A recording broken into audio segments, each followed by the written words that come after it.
needed to make a doll clothing store for my doll series, which, are you guys watching, by the way? But what if I don't have the talent of my Froggy Stuff, who can make doll furniture out of gum and toilet paper? Well, if you don't have talent or time, you gotta spend money, and I kinda did that. This is where I ended up, but let me show you how I got here. This is a foam board trifold cut in half, which I already had, so no incremental dollars spent here. And this is a piece of cardboard covered in scrapbook paper that looks like shipboard, which I also already had. These are some headless doll bodies I purchased on Amazon last year for about $14 for 3 bodies. I thought they might make good mannequins. And what's a doll clothing store without doll clothes? These I already had.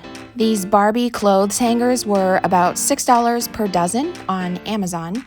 This was a shelf I found for about $5 at Five Below, and as you can see, it's meant to hang against the wall, but I thought it might make a good clothing rack. Well, that's one side. Now to fill up the other side. Okay, both sides are full now. I don't know if you noticed, but I organized them by color, and you can fit 22 garments on each side. Pretty good. I'm using this brick scrapbook paper to cover the walls of my store. I wanted to make a storefront window, so I cut out a rectangle in one flap of the trifold, and I'm going to glue on the rest of the scrapbook paper onto the walls. Ta-da! I'm done, fully covered. To make a sign for my store, I bought a heart-shaped chalkboard from Joann's and also chalk markers. The store is called Winifred's Threads, and I'm hoping that people will look at it and know that it is a secondhand or upcycled clothing store. I've attached it to the wall with a thumbtack. This is a package of vintage-looking items from the Ideology brand, which I found at Joann's. I picked out these ones as the ones I particularly liked for my vintage clothing store. I attached them to the wall using glue dots. I think it gives the store a nice feeling. This is doll packaging from the Barbie Coffee House playset, and the dark parts are where I put lemon essential oil on to remove the remaining paper from the plastic. Uh-oh, I didn't think this through very well, and I left an opening. So I'm going to need to secure the plastic to the rest of the store. So I covered another piece of cardboard in brick scrapbook paper and hot glued it in.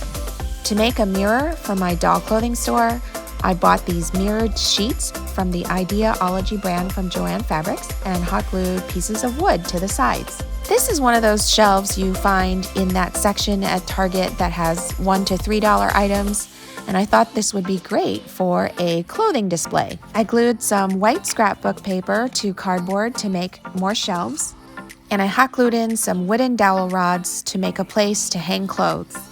And now it's time to create a merchandise display. This is what I came up with using the many items of fashion royalty and Barbie merchandise that I've purchased in my life. I bought this cactus neon sign for $5 from Five Below, and I thought it would make a perfect item to display and give interest to the store, and it lights up nice and green. I'm going to tuck it in this corner here. This is a mouse pad rug that I bought for $9.99 from Amazon, and I thought it would make a nice floor rug for the store. This is a wood riser that I found in the $1 to $3 section at Target for $3, and I thought it would make a great merchandise display table. This was another cute little tree of life that I picked up from Target, and man, did I really pay $10.99 for this? I've added my favorite doll purses that I have bought in the past, and I'm also going to add some doll luggage for further interest. I thought these plastic risers would be a great display for shoes and also for where the doll mannequins could stand. I'm going to stand them on top of there using these doll stands that I purchased from Amazon. These were $19, but you get 10 of them in one package, and that is how you can clip the mannequin in. Okay, first mannequin is ready to go.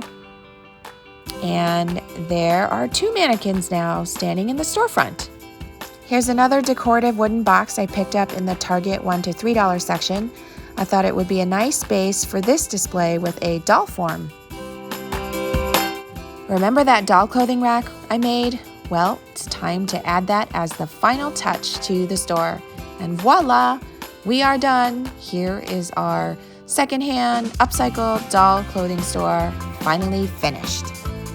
And now it's time for our dolls to go shopping.